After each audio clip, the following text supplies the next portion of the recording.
Hoje vamos estudar aqui nessa aulinha de educação física sobre os Jogos Olímpicos e como foi que surgiu esse evento tão grandioso aí no nosso mundo. Então, primeiramente, nós vamos entender o que são os Jogos Olímpicos.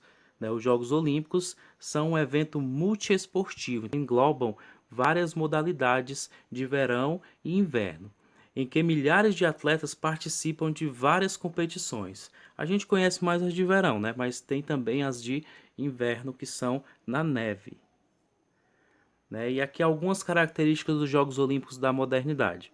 Nós temos aqui o barão Pierre de Coubertin, que é considerado o fundador dos Jogos da Era Moderna, que ele criou o Comitê Olímpico Internacional em 1894. Esses Jogos Olímpicos eles ocorrem de 4 em 4 anos, e tem as modalidades, assim como eu já falei, de inverno e verão.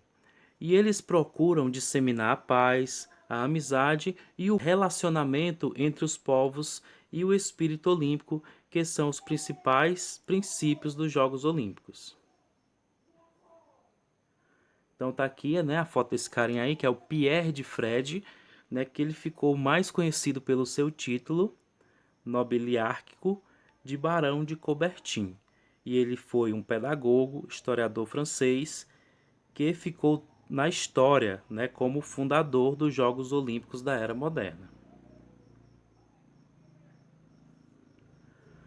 Então, a origem dos Jogos Olímpicos, foram os gregos que criaram os Jogos Olímpicos por volta de 2500 a.C. Mas aí os gregos já faziam homenagem aos deuses, nesse período, principalmente o deus Zeus, que era o rei dos trovões, o rei dos raios, com a realização de competições. Mas foi somente em 776 a.C. que ocorreram os Jogos Olímpicos pela primeira vez de uma forma mais organizada e com a participação de atletas de várias cidades-estados da Grécia. Dando continuidade aqui à origem dos Jogos Olímpicos, os atletas das cidades-estados gregas se reuniam na cidade de Olímpia, daí o nome Olimpíadas, para disputarem diversas competições esportivas. Dentre essas competições estavam o atletismo, a luta, o boxe, a corrida de cavalo e o pentatlo, que era tipo 5 modalidades juntas. Que essas modalidades eram a luta, a corrida, o salto à distância, arremesso de dardo e de disco. E essas provas elas eram caracterizadas por serem muito violentas, principalmente a corrida de cavalo, que era feita naquelas vigas, como mostra aqui a figurinha aqui do lado, e algumas vezes os atletas eles caíam das vigas e os outros passavam por cima, e acabava que o atleta ele morria durante a sua participação. E isso era um motivo para ele ser considerado um herói da sua cidade, porque ele morreu defendendo ali a honra, defendendo ali e lutando pela sua cidade.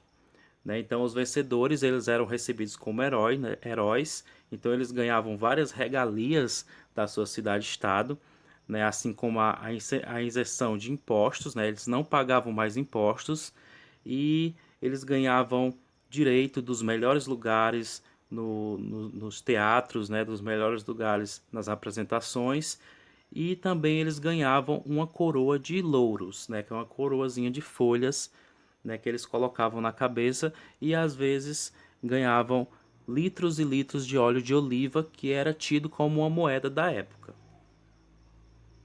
Proibição.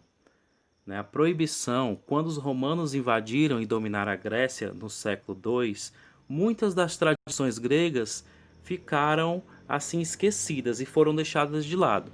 No ano de 392 d.C., os Jogos Olímpicos e qualquer manifestação religiosa do politeísmo, o politeísmo é aquela religião que adora vários deuses, e quem conhece a mitologia grega sabe que os gregos eles adoravam aí vários deuses. Então eles foram proibidos pelo imperador romano Teodósio I, que se converteu ao cristianismo e achava que os Jogos Olímpicos eles eram afronta, ao Deus e a Jesus Cristo, e decidiu banir ele ali por um tempo, né? Decidiu proibir. Curiosidades das Olimpíadas. Então, primeira curiosidadezinha, né? Conta-se que o cidadão de Olímpia, que foi Corobeu, ele venceu a primeira disputa do que hoje seria denominado como atletismo, correndo em uma distância de cerca de 190 metros. Qual foi o fato que marcou essa corrida de Corobeu?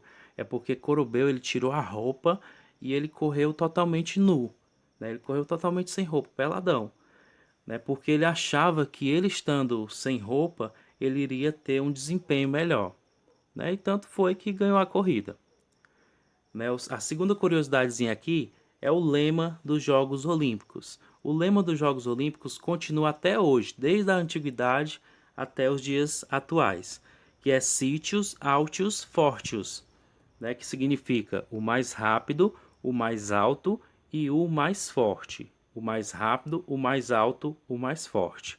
Que era tipo um incentivo aos atletas de poder se superar, né? Querer ser sempre o mais rápido, o mais alto e o mais forte.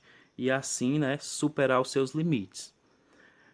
A outra característicazinha é o fogo sagrado, que era tido como um elemento purificador. Por isso que tem hoje a tradição da tocha nas Olimpíadas. Ele anuncia o começo dos jogos e convoca o mundo a celebrá-los em paz. Então o fogo tem essa característica nos Jogos Olímpicos. E os símbolos, né, aqui dos Jogos Olímpicos, primeiramente a tocha, né, que aqui é o fogo, né, que traz o fogo para purificar, que é ali um elemento de purificação, né? Tem o lema, que é Sitius Altius Fortius, né, que é o mais rápido, o mais alto, o mais forte. Tem o fogo, né, em si. Tem os anéis interligados, que cada anel vai ter uma cor diferente, né, e essas cores representam cada nação, né? Então cada anel representa uma nação diferente e quer dizer que todas as nações elas estão unidas em paz para celebrar os Jogos Olímpicos. Tem a medalha, né, que é um símbolo já da atualidade. Então a medalha ela foi uma forma de premiação dos atletas que participam desses Jogos Olímpicos da atualidade. Ela vale milhões, pessoal. Então a medalha de ouro, quando o atleta ganha, ela vale milhões. Claro que ele não vai vender, né? Mas ela tem o seu valor, né? Um valor muito grande. A coroa de louros, né, que eu coloquei aqui como símbolo também dos Jogos Olímpicos, né, que era a coroa de louro, a coroa de folhas que o atleta ganhava nos Jogos Olímpicos da antiguidade, né? Ela era colocada uma coroa de folhas em sua cabeça.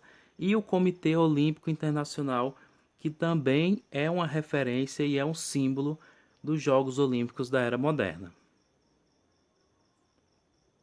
Então, pessoal, obrigado, né? Espero que vocês tenham compreendido como surgiu os Jogos Olímpicos. Vamos estudar, vamos perseverar e vamos rezar para que tudo dê certo. Daí para que a gente possa voltar para a nossa sala de aula. Então, beleza, obrigado e valeu.